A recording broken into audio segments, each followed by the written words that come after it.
I'm Kristi Waters. I am from Corpus Christi, Texas, and I am a drag queen. Started in Corpus doing drag, and I kind of flourished more over here in San Antonio.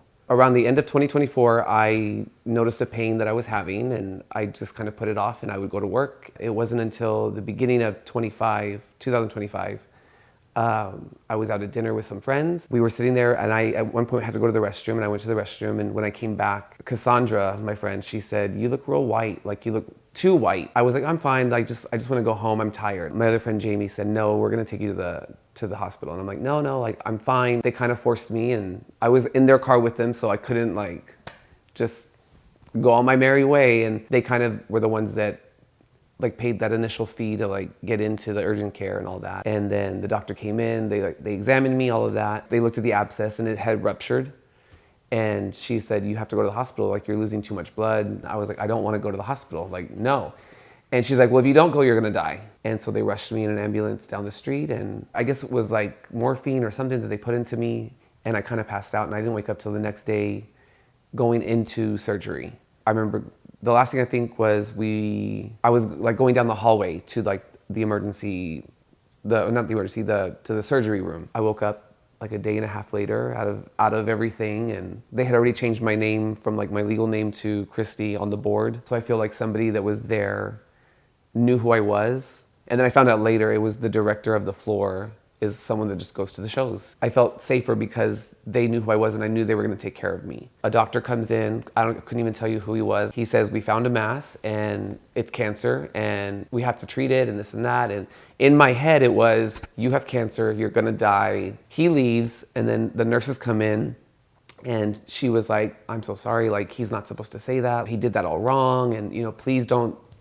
you'll be fine." And I think because I felt so safe with them, the nurses and like the director of the floor and all of that, I was like, okay, maybe it's not over. In bed in the hospital is when Jamie got me onto insurance, because I had no insurance going into the hospital. We did all of that while I was in bed, and she was kind of like my voice for me, I guess, on the phone. So I get released from the hospital, and then my first initial question to the doctor that was there, I was like, "I have this big trip coming up. I have to perform in New York." He said, "As long as you feel up to it and like you're comfortable doing it, then yes, you can go." A week later, I got on a plane, went to New York with Jamie and Cassandra, and they were there the whole time, so they kind of like took care of me over there, made sure that nothing happened, and performed, came back home. I had my first meeting with the oncologist, and that's when they gave me the diagnosis that it was stage 3 and that I had to start treatment with chemo and radiation. My waiting period was 2 weeks. In the city, I'm known as the one that's always working. Like, I always have a show, and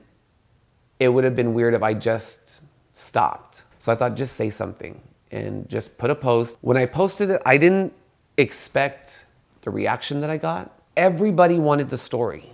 So the next day, it was just interview after interview from different news sources that we had here. And the community started coming together of, let's do this for you and let's do that for you, and have this fundraiser and this fundraiser. In my mind, I have insurance, I'll be fine, and then I still paying for medical bills that are still coming in every day. And I had my kind of like a farewell tour, but it was my kind of see you later sort of thing. And I think it was 13 shows left that I had before I stopped everything. I had a show at the Tobin Center here in San Antonio. They do a pride brunch every year, and we bring in a drag race girl, and they kind of turned it into a let's help you out sort of a show. My final show was on July 5th, before I said, "I'm done, I gotta take care of me." On that Monday after that show, I had to go get my chemo port implanted. I think that's when I finally realized this is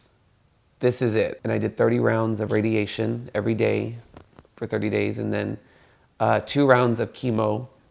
And so I was dealing with like the weakness of everything. Like you get super weak, your immune system goes down. And then on top of that, I'm dealing with now radiation burns. The last week of radiation, I was having to be wheelchaired into the treatment center because I didn't have enough strength to walk. And then it was weeks after all of that is when I went back to the oncologist. We went back in, and he said that there's no more cancer cells in your blood. There's no mass anymore. The mass is gone. The day that I found out I was in remission was October 21st. I got a tattoo for it And that was about 3 weeks ago. Not only just the gay community here, but the whole community itself of San Antonio kind of came together and helped keep me alive. I think now my work is, yes, still be the fun drag queen and do all of that, but still kind of advocate for those people that are going through an issue, whether it's cancer or something else or anything. It's